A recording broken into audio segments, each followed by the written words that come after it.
अब देखिएगा हम स्टैटिक्स में वर्चुअल वर्क का चैप्टर नंबर 3 पढ़ने जा रहे हैं। चैप्टर नंबर 3 का नाम है कॉमन कैटेनरी। कॉमन कैटेनरी में किसी भी भारी चैन को या भारी स्ट्रिंग को किन्हीं दो बिंदुओं के बीच लटकाया जाता है।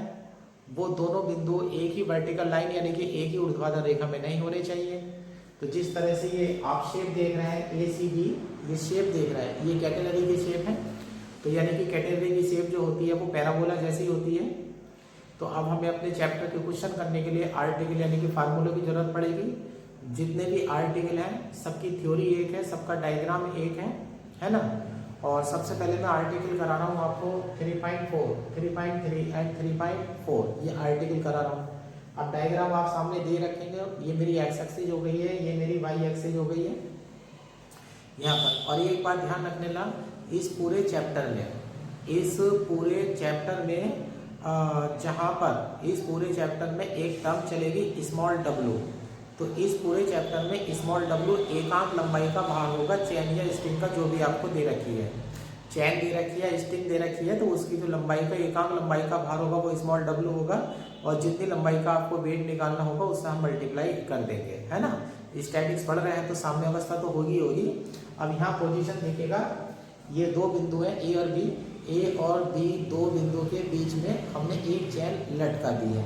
अब ग्रेविटी अपना काम कर रही है, तो इसकी ग्रेविटी के कारण इस चैन की जो शेप हो जाएगी वो इस फॉर्म में हो जाएगी, ACB की फॉर्म में हो जाएगी।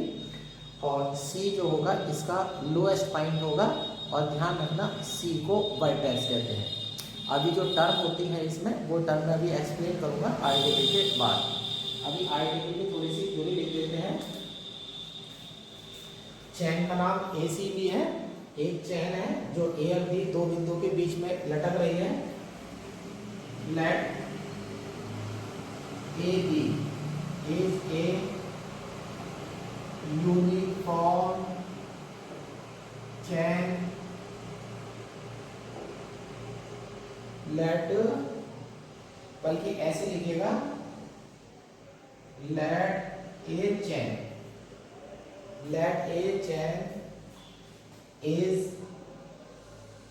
is hanging between 2 points A and B. A uniform chain is hanging between 2 points A and B. इन दो बिंदुओं के बीच में हमारी चैन जो है, यूनिफॉर्म चैन जो है वो एक लटक रही है। ये C लोएस्ट पॉइंट है। ये जो शेप बनती है, the curve ACB is called catenary with lowest point, और ब्रैकेट में लिख देते हैं वर्टेक्स C। तो एक चैन है जो दो बिंदु A और B के बीच में लटक रही है, तो इससे जो कर्व ACB बनता है, इस पूरे कर्व का नाम जो है वो कैटेनरी है। और जो सबसे नीचे वाला बिंदु इसका C है उसे वर्टेक्स, लोएस्ट पॉइंट जो है उसे वर्टेक्स C कहते हैं। और एक बात और ध्यान रखना है, ये आपका ओरिजिन है, ओरिजिन से C तक की डिस्टेंस को स्मॉल c लिखना है। ये ध्यान रखना है इसमें, ओरिजिन से वर्टेक्स तक की जो डिस्टेंस है उसे स्मॉल c लिखना है। ये वाला बिंदु कैपिटल C है, मेरे दोनों C एक जैसे बनते हैं। ये वाला बिंदु कैपिटल C है, ये वाला बिंदु जो है स्मॉल c है। थोड़ा सा ये एक बिंदु मेरा कैपिटल C है और एक बिंदु जो बिंदु का नाम है वो कैपिटल C है, और जो डिस्टेंस यानी कि दूरी का नाम है वो स्मॉल c है। स्मॉल c आपके पूरे चैप्टर में चलेगी और ये फिक्स होती है, और ये कैटेनरी का पैरामीटर कहलाती है, जो कैटेनरी का साइज का निर्धारण करती है। ठीक है ना। तो ये वैल्यू आपकी फिक्स चलेगी हमारे। अभी स्टैटिक्स पढ़ने जा रहे हैं, तो स्टैटिक्स में थोड़ी सी हिस्से साम्यावस्था के बारे में बात करते हैं। अब आप ऐसे समझिएगा, C इंक जो है आई जा रही है बार बार।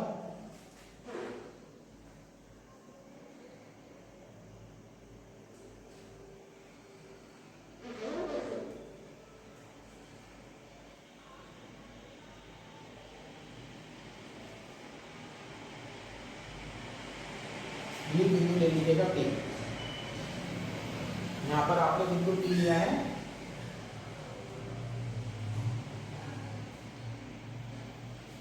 C से P तक की जो आर्क है वो S लेंथ है ना। C से P तक की जो आर्क है वो S लेंथ है। मतलब मैं आर्टिकल करने के लिए जो मेरी चैन है उस चैन के पोर्शन CP पर विचार कर रहा हूँ, यानी कि मैं जो पोर्शन मेरा CP है उसकी साम्यावस्था पर मैं विचार करने जा रहा हूँ, जिससे कि मेरा डेरिवेशन प्राप्त होगा। ऐसे लिख लेते हैं, let P be any point such that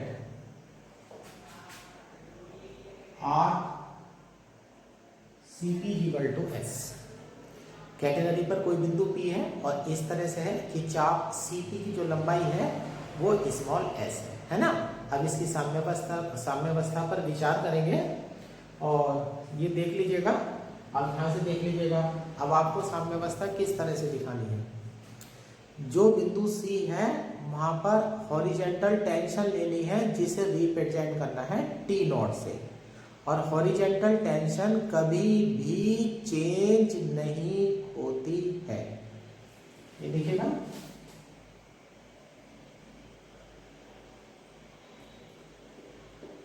ये हॉरिजेंटल टेंशन है T0। अब इसे थोड़ा सा पीछे बढ़ा दीजिएगा, ये पीछे बढ़ा दीजिएगा। जो हमारी कैटेनरी है, वो कैटेनरी एक कर्व की फॉर्म में है, और ये ध्यान रखिएगा कर्व के किसी भी बिंदु पर अगर आप टेंशन दिखाने जाएंगे तो उस बिंदु पर आप टेंजेंट खींच देंगे। जैसे मैंने C बिंदु पर टेंशन दिखाई है, ये T0 जो है वो C बिंदु पर टेंशन है, तो ये मैंने बिंदु C पर जाकर के एक टेंजेंट खींच दिया है ना। अब मैं जा रहा हूं बिंदु P पर, बिंदु P पर आ जाइएगा।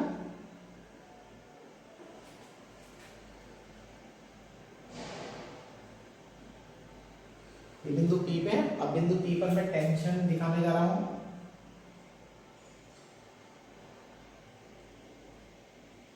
कहीं भी जाइए जाने देना। ये बिंदु P पर टेंजेंट बना दिया गया है और टेंजेंट की डायरेक्शन है ये T। बिंदु P पर एक स्पर्श रेखा खींची गई है और उस पर हमारा टेंशन T कार्य कर रही है। देखिएगा चैन लटकी हुई है तो चैन के पास वेट होगा, तो उस वेट को संतुलित करने के लिए आपको वर्टिकली अपवर्ड फोर्स चाहिए होंगे, तो वो फोर्स आपको मिलेंगे टेंशन से। टेंशन आपको नेसेसरी फोर्स प्रोवाइड करेगी to keep the chain in equilibrium. अब यहाँ पर देख लीजिएगा CP हो गया है। अब देख लीजिएगा ये T0 मैंने बढ़ाया था और P पर जो मैंने टेंशन है T वो मैंने बढ़ाई है। और यहाँ पर हम 12th क्लास का एक मैथ का रूल लगाएंगे लांबी थ्योरम के नाम से। अगर किसी निकाय पर 3 बल कार्य कर रहे हैं, तीनों बल एक ही बिंदु से होकर के चले जाते हैं, तो उनका निकाय जो है वो सिस्टम इक्विलिब्रियम में होता है। तो यहाँ पर देख लीजिएगा ये टेंशन T की डायरेक्शन हो गई है ना, और ये T0 की डायरेक्शन हो गई है ना। अब एक चीज बची हुई है वेट। अब मैंने क्या कहा था, एकांक लंबाई का भार स्मॉल w है, और जिस CP वाले हिस्से की बारे में हम बात कर रहे हैं उसकी लंबाई स्मॉल s है ना, और मुझे इसका वेट चाहिए, तो स्मॉल w से मल्टीप्लाई कर दीजिएगा, तो इसका वेट हो जाएगा w इंटू एस। अब वेट तो हमेशा वर्टिकली डाउनवर्ड ही कार्य करता है। अब ऐसा लीजिएगा,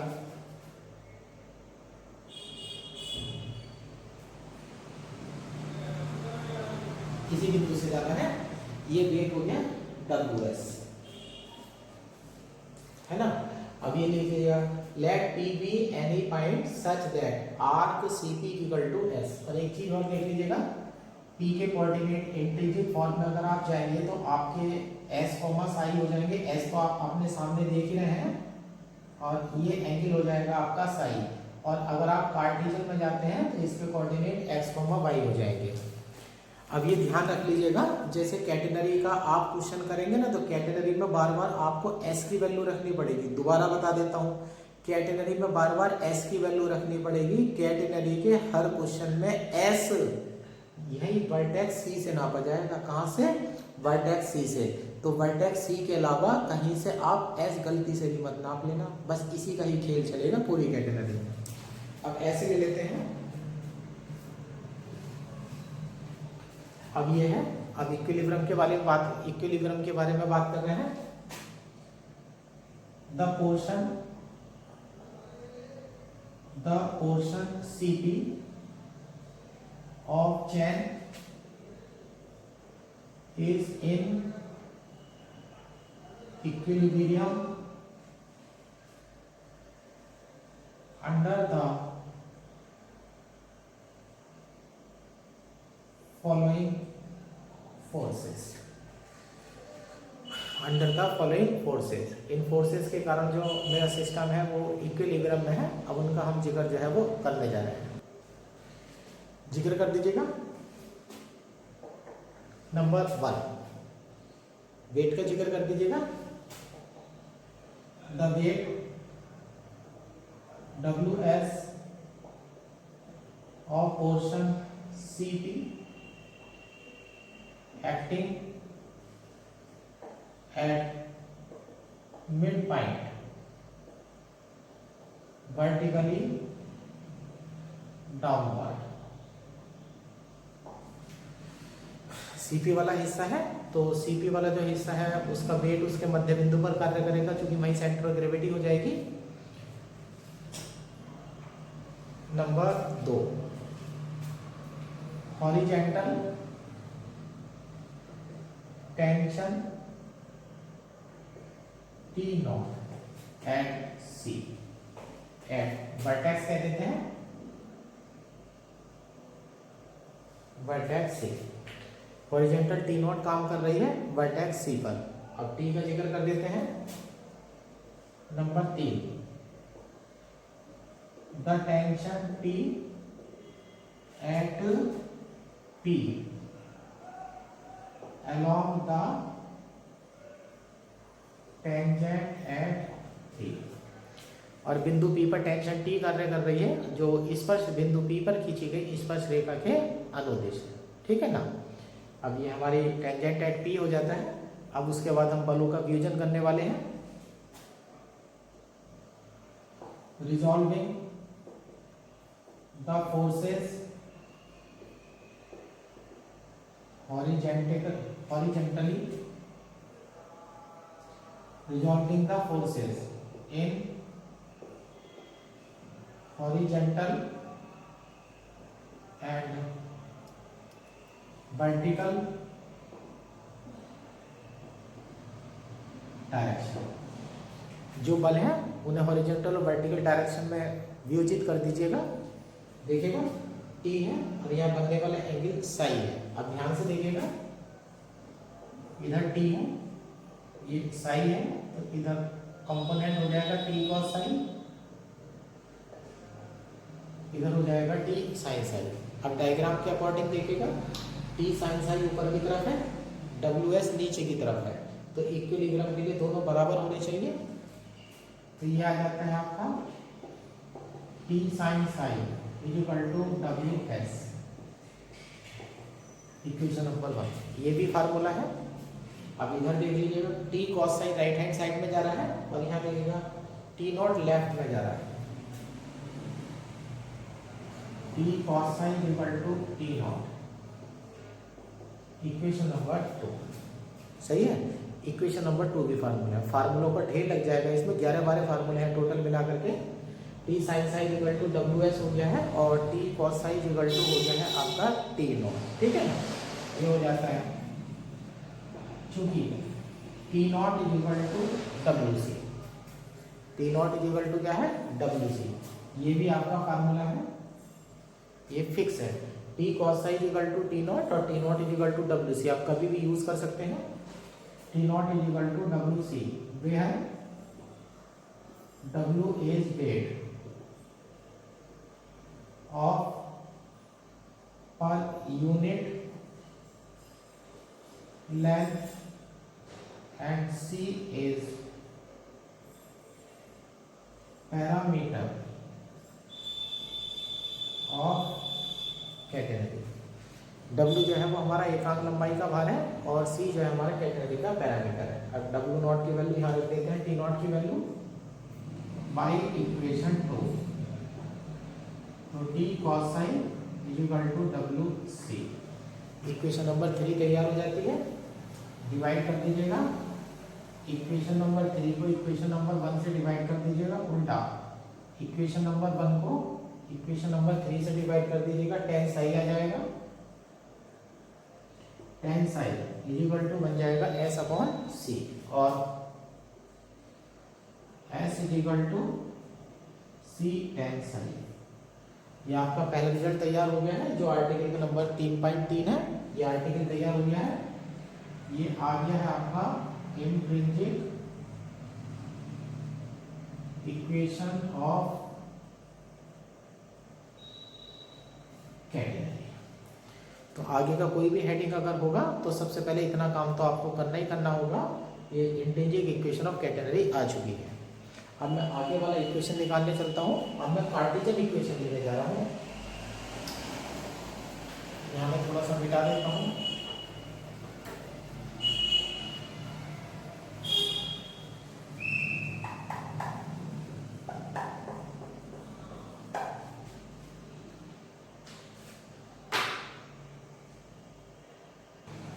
अब कार्टेशियन इक्वेशन की तैयारी करते हैं। इंट्रिंसिक इक्वेशन तो आपके सामने आ ही चुकी है। अब इक्वेशन लेने जा रहे हैं हम एक्स में और वाई में।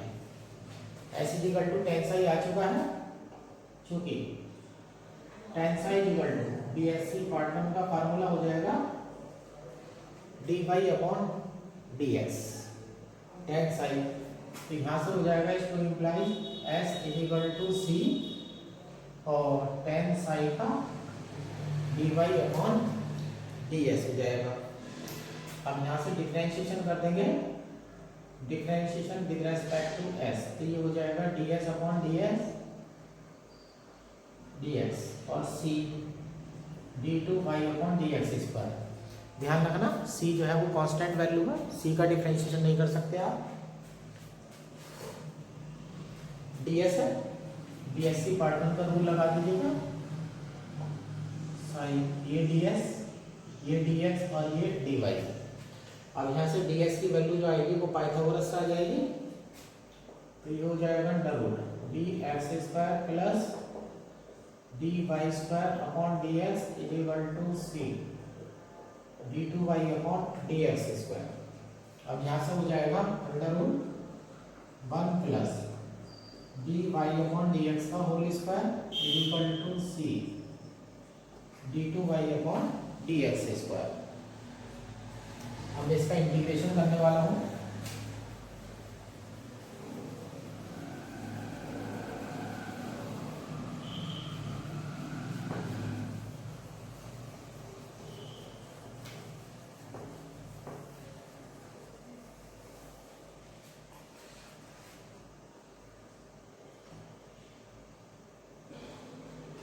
तो ये हो जाएगा d2y upon dx square upon under root 1 plus dy upon dx का whole square equal to c। Integrate with respect to x। अब x के रेस्पेक्ट में इंटीग्रेशन कर रहे हैं। ध्यान रखिएगा यहाँ पर इंटीग्रेशन जो है आप x के रेस्पेक्ट में कर रहे हैं। अब यहाँ पर मैं ये लिख देता हूँ, अगर integration dx upon under root 1 plus X square है, तो अभी तक 12th में आप log x plus under root 1 plus X square इसका इंटीग्रेशन कर रहे थे, लेकिन यहाँ इक्वेशन जो है वो हाइपरबोलिक में चाहिए, तो इसका दूसरा रूप हम लेंगे साइन हाइपरबोलिक इनवर्स x और प्लस c। ये इंटीग्रेशन या तो log में जाएगा इंटीग्रेशन या साइन हाइपरबोलिक इनवर्स में जाएगा। अब देखिए यहाँ पर dy अपॉन dx को t मानेंगे तो d2y upon dx square differentiation में चला जाएगा, तो ये हो जाएगा sine hyperbolic inverse dy upon dx is equal to यहाँ dx हो जाएगा यहाँ 1 प्लस यहाँ c है, अब यहाँ c के साथ x और आ जाएगा sine hyperbolic inverse dy upon dx। यहाँ पर c पड़ा हुआ है और हाँ यहाँ मेरे से थोड़ी सी गलती हो गई है, सी यहाँ आएगा, इधर पर आएगा, तो यहाँ हो जाएगा C sine hyperbolic inverse X upon C D Y upon D X, यहाँ डी एक्स का इंटीग्रेशन एक्स और प्लस कॉन्स्टेंट C1 की वैल्यू हम निकालने चल रहे हैं। C1 की वैल्यू निकालने के लिए चलिएगा फाइंड C पर एट सी, वर्टेक्स कह दीजिएगा एट वर्टेक्स सी पर जब जाते हैं आप देखिएगा D Y upon D X, D Y upon D X इस स्पर्शरेखा की प्रवणता होती है जिसका फार्मूला टेन थीटा होता है, टेन साई होता है। अभी देखिएगा बिंदु सी पर जो स्पर्शरेखा है वो क्षैतिज है, तो एक्स एक्सिस से बनने वाला एंगल जीरो हो गया, तो टेन जीरो की वैल्यू जीरो हो जाएगी। यहाँ से D Y upon D X की वैल्यू जीरो हो जाएगी और कॉमा जो सी वाला पॉइंट है वो वाई एक्सिस पर पड़ता है और वाई एक्सिस पर एक्स की वैल्यू जीरो होती है, X is equal to zero, ये भी जीरो ये भी zero, then C1 is equal to zero. अब यहाँ से हो जाता है आपका C sine hyperbolic inverse D Y upon D X is equal to X, तो यहाँ से D Y upon D X is equal to sine hyperbolic inverse X upon C. एक इंटीग्रेशन ऑफ कर दीजिएगा, integrate with respect to X, तो y is equal to ये हो जाएगा c cos hyperbolic x upon c plus c2। फिर दोबारा चलिएगा at vertex c, x coordinate देखिएगा जीरो हो जाएगा, ध्यान से देखिएगा y कोऑर्डिनेट c हो जाएगा, ये देखिएगा y कोऑर्डिनेट की वैल्यू स्मॉल c हो जाएगी, cos हाइपरबोलिक जीरो की वैल्यू 1 हो जाएगी तो c बचेगा, y की वैल्यू भी c हो जाएगी, c से c कैंसिल हो जाएगा, then C2 is equal to zero. तो यहाँ से आ जाता है y is equal to c cos hyperbolic x upon c। ये आपकी कहलाती है कार्टेशियन इक्वेशन ऑफ कैटेनरी, ये आपकी कार्टेशियन इक्वेशन बन जाती है कैटेनरी की। ये आपका आर्टिकल 3.3 और 3.4 जो है वो कंप्लीट हो चुका है। अब मैं थोड़ा सा बेसिक डेफिनेशन के बारे में बात कर लूं।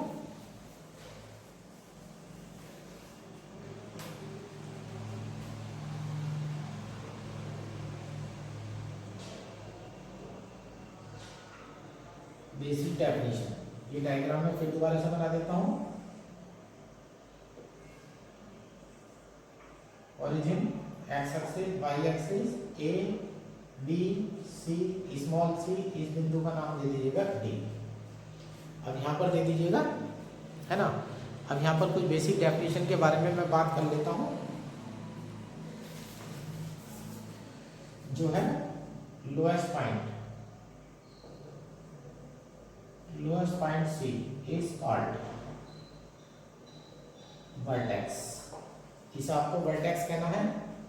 और ये O से C तक की दूरी स्मॉल c है, ये पैरामीटर है। OC equal to small c is parameter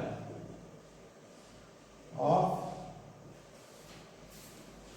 category. जो एक्स एक्सिस है उसे नियता यानी कि डायरेक्ट्रिक्स बोलते हैं। X axis is directrix of catenary, इसे कैटेनरी की डायरेक्ट्रिक्स बोलते हैं। और जो वाई एक्सिस है इज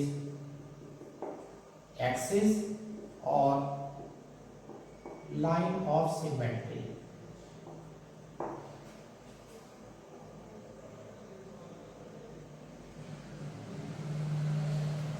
जो वाई एक्सिस है वो बिल्कुल बीच में से जा रही है, तो इसे या तो कैटेनरी की एक्सिस बोलते हैं या लाइन ऑफ सिमेट्री बोलते हैं। और आपने जो लटकाया है स्ट्रिंग को या चैन को जो लटकाएंगे वो ए और बी दो बिंदु के बीच से लटका रहे हैं। जिन दो बिंदु के बीच आप लटकाते हैं तो वो फैलाव कहलाता है। फैलाव को इंग्लिश में बोलते हैं span. A B as span, A से बी तक की दूरी जो है वो स्पान हो जाएगी। और डी से सी तक की जो मिड पॉइंट जो डी से सी है ये गहराई है, तो इसे बोलते हैं सैग। DC is called sag। DC को जो है हम sag बोलते हैं।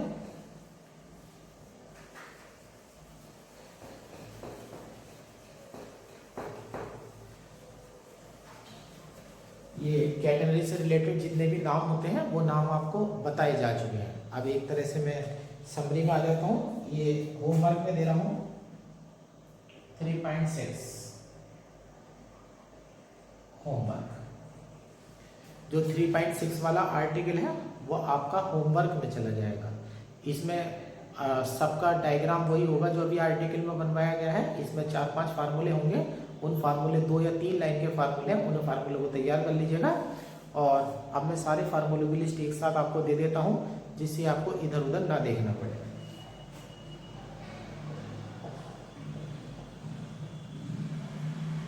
List of formula. सबसे पहले अभी आपका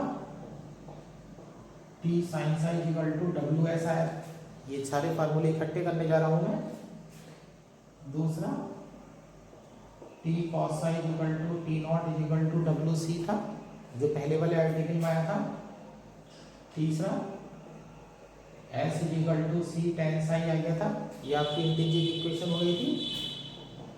चौथा y = C cos hyperbolic x/c हो गया था। ये हमारी जो है कार्टेशियन इक्वेशन आई थी।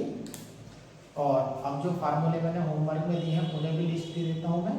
S = C sin hyperbolic x/c। ये आर्टिकल अब जो मैं फार्मूले लिख रहा हूँ वो आर्टिकल 3.6 के फार्मूले हैं। छठा y² = c² + s²। ये बहुत काम का फार्मूला है।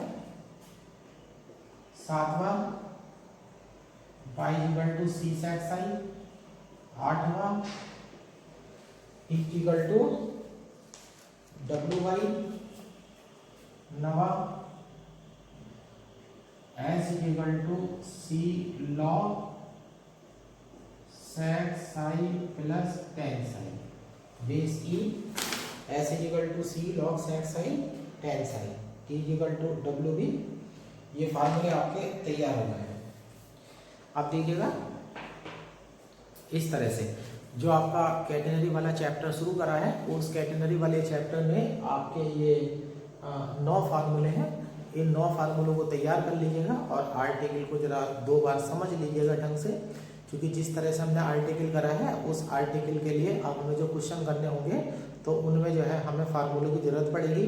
ये फार्मूले की मैंने लिस्ट दे दी है। इन फार्मूलों को जो है याद कर लीजिएगा, जिससे कि आपको जो है कोई दिक्कत ना हो। अब ये S = भी फार्मूला हो गया है, कार्टेशियन में भी हो गया है। S का फार्मूला ये इंट्रिंसिक में हो गया है और ये कार्टेशियन में हो गया है। ये y का फार्मूला कार्टेशियन में हो गया है और ये y का फार्मूला साई की टर्म्स में हो गया है। T = wy भी हो गया है। T sin psi = ys भी हो गया है। जब आर्टिकल आप 3.6 करेंगे तो आप फार्मूलों को देख लेंगे किस तरह से डराइव हुए हैं। कोई भी फार्मूला 3 लाइन से ज़्यादा नहीं होगा। ठीक है, तो आज की वीडियो में इंट्रोडक्शन दिया गया है, कैटेगरी के बारे में बताया गया है और आर्टिकल के बारे में बताया गया है। अब कल से जो है अब हम इसके 3 एक्सरसाइज इसमें करनी है हमें, और उसके बाद इसमें कोई ज़्यादा टाइम नहीं लगेगा, कोई बड़ा चैप्टर नहीं है। लेकिन एक दिन में 2 या 3 से ज़्यादा सवाल जो है इसमें नहीं हो सकते हैं। ये वर्चुअल वर्क और कैटेगरी वाले जो चैप्टर है ये थोड़े बड़े बड़े होते हैं। अब आप इन्हें तैयार कर लीजिएगा और कल से हम इस चैप्टर की पढ़ाई जो है वो शुरू कर देते हैं। या आपको एक क्वेश्चन भी बता देता हूँ जिससे कि आपका थोड़ा सा कॉन्फिडेंस बढ़ सके।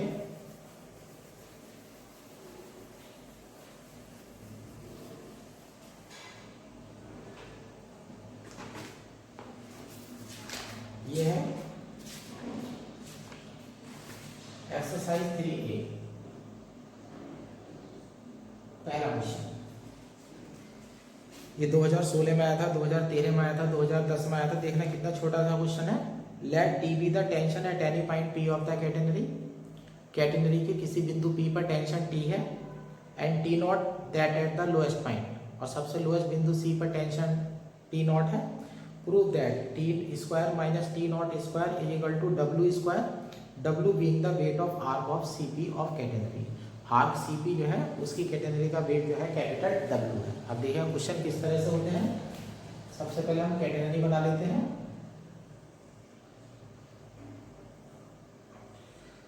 Origin X axis Y axis, A B C, ये स्मॉल सी, ये डी, ये मान लीजिएगा बिंदु पी है जिसके बारे में बात कर रहे हैं, ये सी पी हो गया, ये साई हो गया बिंदु पी, टेंशन टी हो गई, और सी पर हॉरिजॉन्टल हो गई tension T not.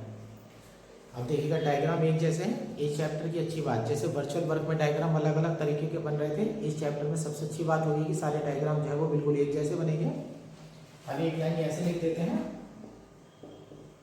Late A C B is a catenary with lowest point सी।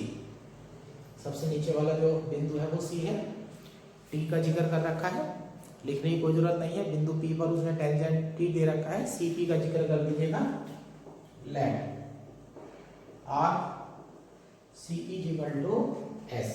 अब देखिएगा आपको टी स्क्वायर माइनस का टी नॉट स्क्वायर लेना है। अब क्योंकि पी के कोऑर्डिनेट डाल दीजिएगा एक्स वाई, चूंकि टी इक्वल टू आपका फार्मूला डब्ल्यू वाई था और टी नॉट इक्वल टू आपका फार्मूला डब्ल्यू सी था। यहाँ से देख लीजिएगा तो टी स्क्वायर, यहाँ से T square equal to W square Y square हो जाएगा, T not square equal to W square C square हो जाएगा। टी नॉट स्क्वायर में से टी स्क्वायर में से टी नॉट स्क्वायर घटा लीजिएगा तो W square Y square minus का सी स्क्वायर हो जाएगा। अब ध्यान देखिएगा फार्मूले की लिस्ट में Y square equal to C square plus S square है, तो यहाँ पर हो जाएगा डब्ल्यू एस का होल स्क्वायर, ब्रैकेट में लिख देंगे चूंकि Y square equal to C square plus S square. Formula लग गया है। स्मॉल डब्ल्यू एकांक लंबाई का भार है और सी से पी तक की जो लेंथ है वो एस है, तो लंबाई से गुणा करेंगे तो भार हो जाएगा, क्योंकि W S is equal to capital W weight of portion C P. यहाँ से आपका आ जाता है T square minus T not square is equal to W square. अब इस तरह से जो है क्वेश्चन जो है आपका प्रूव हो चुका है ना। अब ये क्वेश्चन कर दिया है, अब आगे ये क्वेश्चन जो है अब हम इसे करना शुरू करेंगे और इतना फार्मूले जो है आप तैयार कर लीजिएगा इसके।